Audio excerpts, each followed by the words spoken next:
자, 이번 시간부터는 3단원 정보와 세계화 그리고 우리라는 단원을 가지고 시작해 보겠습니다.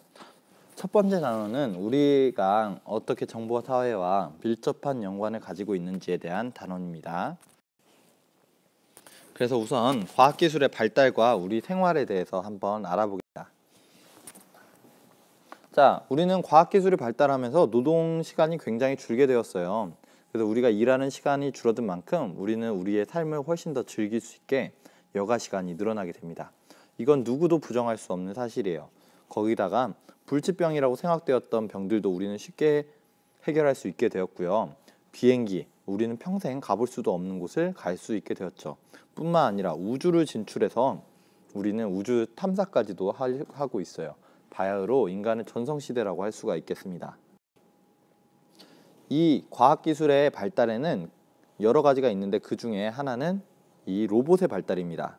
로봇이라고 생각하면 여러분들은 보통 이 로봇을 생각하기 쉬운데요.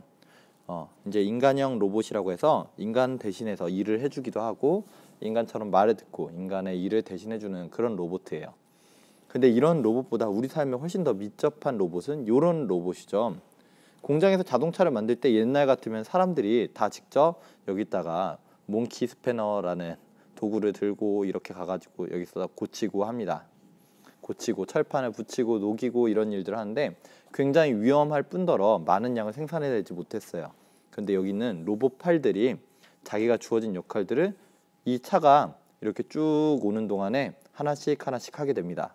그럼 이 차는 끝날 무렵에 되면 사람들의 손이 거의 필요 없이 열심히 스스로 만들어질 수 있어요. 훨씬 더 사람들도 위험함이 줄 수 있었고 질 좋은 물건들을 생산해낼 수 있게 되었죠. 자, 이 로봇의 발전으로 노동력이 절감되고 또 우리는 평상시 불가능했던 이제 해저 탐사, 왜냐하면 사람이 굉장히 위험하니까요. 해저 탐사 같은 것도 쉽게 할 수 있게 됐어요. 우주로도 로봇을 보내는 시대입니다. 뿐만 아니라 우리가 생명공학이라든지 유전공학이 많이 발달함에 따라서 지금 여기 보면 개가 나오는데 이 개들은 복제한 개예요. 마약 탐지를 잘할 수 있는 종을 또 그 유전자를 찾아서 유전자를 복제한 개를 만들어내면은 마약 탐지견으로서 그 역할을 다 할 수가 있겠죠. 뿐만 아니라 유전공학을 통해서 식량 개발에도 착수하고 있어요.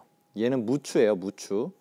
여기 있는 배추와 또 뿌리까지 먹을 수 있는 무, 얘를 개발해서 잎은 배추로서 먹고 뿌리는 무로서 먹을 수 있게, 그럼 훨씬 더 좁은 땅 안에 식량을 많이 생산해낼 수가 있겠죠. 이런 유전공학의 발달, 생명공학의 발달로 이제는 암과 같은 그 불치병들도 사람이 해결해낼 수 있도록 노력을 하고 있다고 합니다. 그럼 이 과학, 특히 유전공학 좋은 것만 있느냐 하면은 찬성하는 사람도 있고 반대하는 사람도 있어요.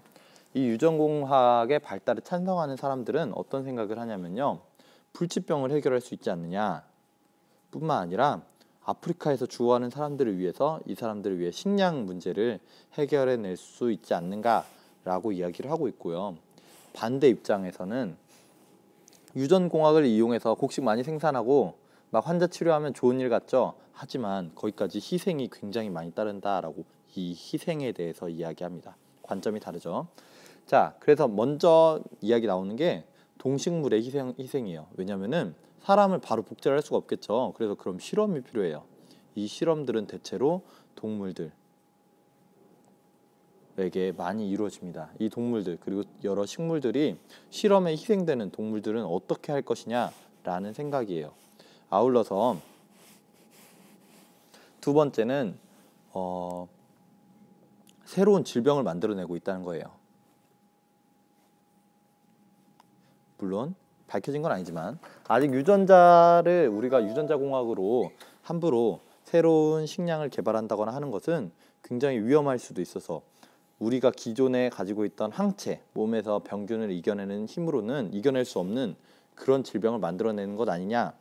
그 마치 이제 저번에 혹성 탈출에서 봤던 그 침팬지들은 머리가 똑똑해졌는데 사람은 죽어가는 그 질병 같은 것들을 말하는 거예요. 이런 질병을 만들어내면 어떻게 할 것이냐? 해결책이 없죠. 그 다음에 마지막으로 아직은 유전자 음식물에 유전자 식품의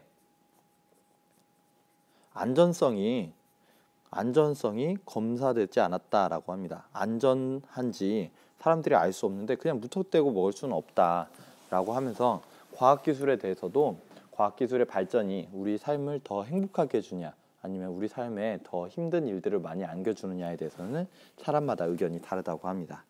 자, 우리가 유럽이나 아시아를 배우다가 이걸 배우니까 굉장히 간단한 내용들이 많죠. 여러분들 그래도 꾸준히 열심히 공부해서 중학교 갈 때까지 끊임없이 노력해 주기 바랍니다. 수고했습니다.